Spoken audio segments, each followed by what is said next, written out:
dia a dia da economia. Com Miriam Leitão.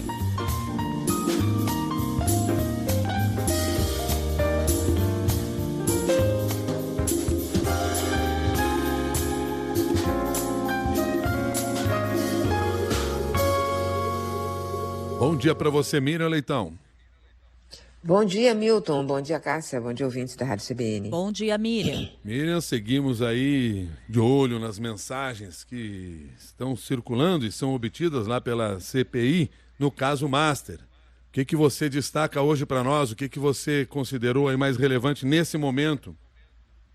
Nesse momento, o mais relevante é a mensagem trocada entre o ministro Alexandre de Moraes e Daniel Worcaro, e essa conversa foi divulgada pela colunista Malu Gaspar, que tem um blog no Globo, comentarista da CBN, e ela divulgou essa informação do diálogo entre o ministro e Daniel Worcaro. O ministro nega que tenha existido, mas essa negativa ela não é crível. Por quê? Porque a Malu Gaspar conseguiu a imagem dos prints. E lá está o telefone do ministro, claro, borrada, mas ela confirmou que é o número do ministro. Então, e além disso, foi uma troca uma mensagem muito estranha. Então, acho que o ministro deve uma explicação mais detalhada, mais calma. Se ele está negando, que ele explique melhor essa negativa. Porque o diálogo ele foi, segundo a Malu Gaspar mostrou, e os jornais estão dando hoje, o Globo principalmente, através de uma estratégia para esconder a conversa, que é print, escreve num outro lugar, printa e passa como visualização única.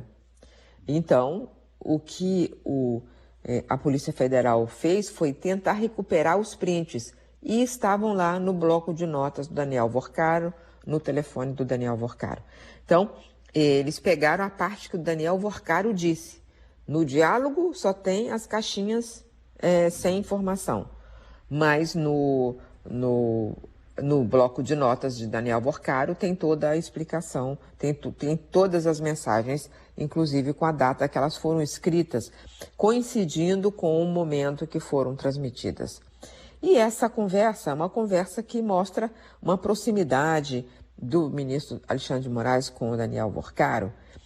E tem um problema que agrava tudo. É o fato de haver um contrato, isso também foi divulgado por Malu Gaspar, um contrato entre Viviane Barça de Moraes, o escritório de Viviane Barça de Moraes, com os filhos, e Viviane Barça de Moraes é mulher de Alexandre de Moraes. Então, veja, esse contrato não deveria ter existido, mas permite-se, né? Não deveria ser permitido, não era permitido antes que parentes dos ministros do Supremo advogassem junto à corte. O que esse contrato estabelece é a possibilidade de, né, o compromisso do escritório de atuar junto a órgãos do governo, inclusive o Banco Central. Não deveria existir. Dado que existe, o ministro do Supremo Tribunal Federal deveria ficar completamente longe disso. Enfim, ele tem que explicar por que mantinha diálogo tão frequente com um cliente do escritório, da mulher dele, e por que preferiu usar isso, que é uma estratégia de não recuperação do diálogo. Mas existe também explicação para ser dada, Cássia, pelo senador Ciro Nogueira, e aí todos os jornais divulgaram a conversa sobre o senador e com o senador Ciro Nogueira. Cássia. Ciro Nogueira, que inclusive tentou emplacar uma medida que aumentaria substancialmente o valor do fundo garantidor de crédito para pessoas que tivessem feito investimentos em instituições como o Banco Master e não tivessem conseguido recuperar o dinheiro. O valor passaria de R$250 mil por pessoa para R$1 milhão. Essa medida não emplacou. Ele tentou, mas ela não foi aprovada, né, Miriam? Pois é, mas ele tem que explicar por que tentou, não é? Porque essa medida, essa proposta, era uma proposta dos sonhos de Daniel Vorcaro.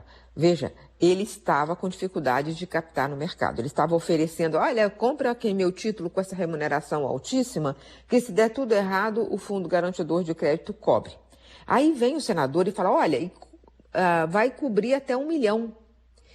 E aí, em que estudos ele se baseou? Ele achou que isso fosse possível? Essa medida, se fosse aprovada, teria quebrado o Fundo Garantidor de Crédito. Quebrado, destruído o fundo. Porque 250 mil já levou metade do patrimônio do fundo com a quebra do